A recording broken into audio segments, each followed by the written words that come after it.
भोला एक गरीब कुम्हार था। उसके घर में उसकी पत्नी शीला और बेटा गोपी थे। भोला जंगल से मिट्टी लाकर उस मिट्टी के सुंदर सुंदर बर्तन बनाया करता था, जिन्हें बाजार में बेचकर उसे जो पैसे मिलते थे उसी से उनका घर चलता था। भोला बहुत मेहनत करता था, परंतु उस हिसाब से उसे पैसे नहीं मिलते थे। उनके घर का खर्चा बहुत मुश्किल से चल पाता था।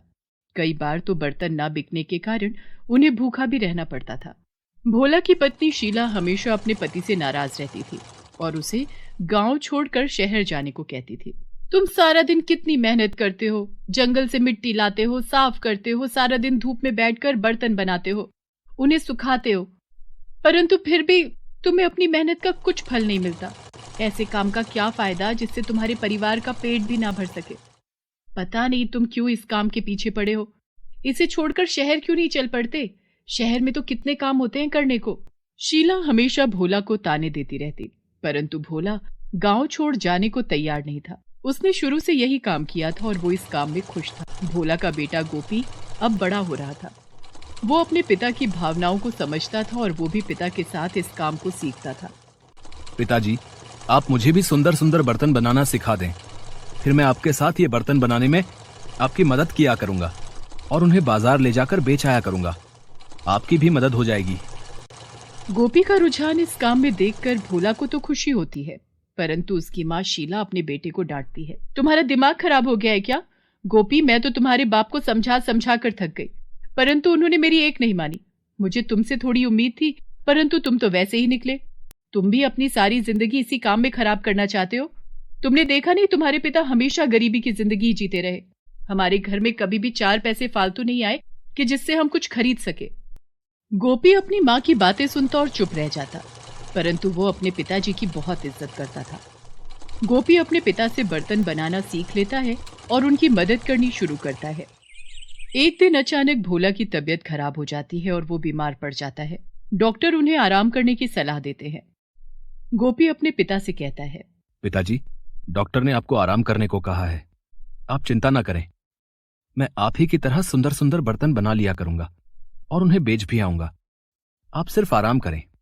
जब आपकी तबीयत ठीक होगी तभी आप दोबारा काम कीजिएगा। भोला गोपी की बातें सुनकर निश्चिंत हो जाता है।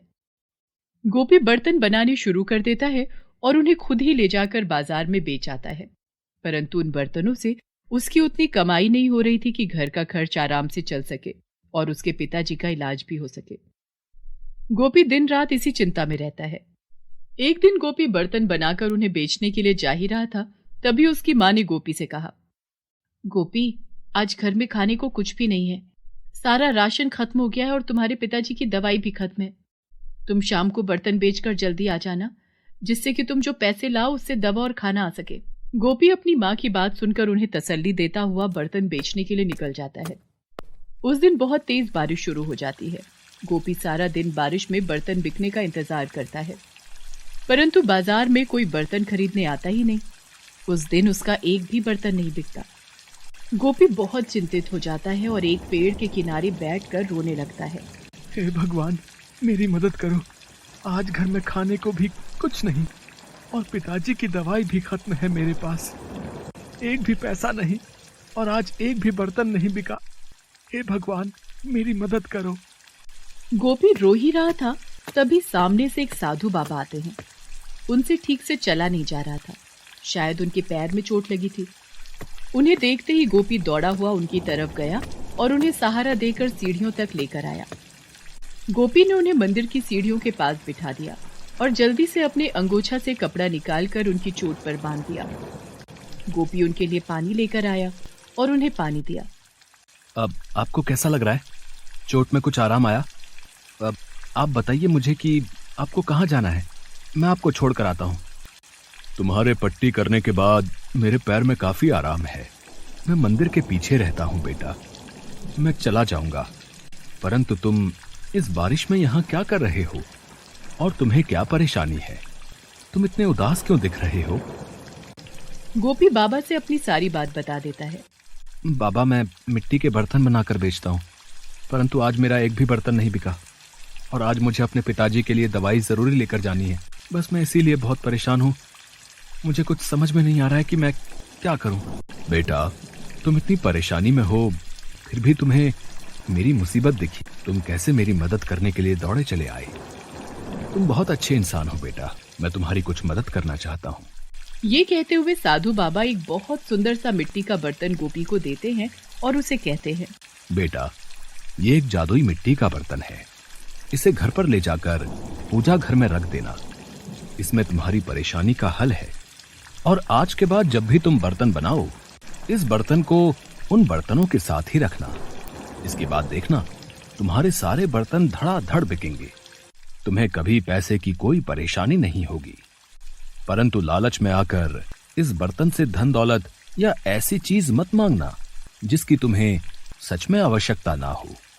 यदि तुमने ऐसा किया तो इस बर्तन का जादू खत्म हो जाएगा। ये कहते हुए साधु बाबा वो बर्तन गोपी को पकड़ा देते हैं और वहां से चले जाते हैं। गोपी उस बर्तन को लेकर और अपने बनाए हुए मिट्टी के सभी बर्तन लेकर गांव वापस चला जाता है।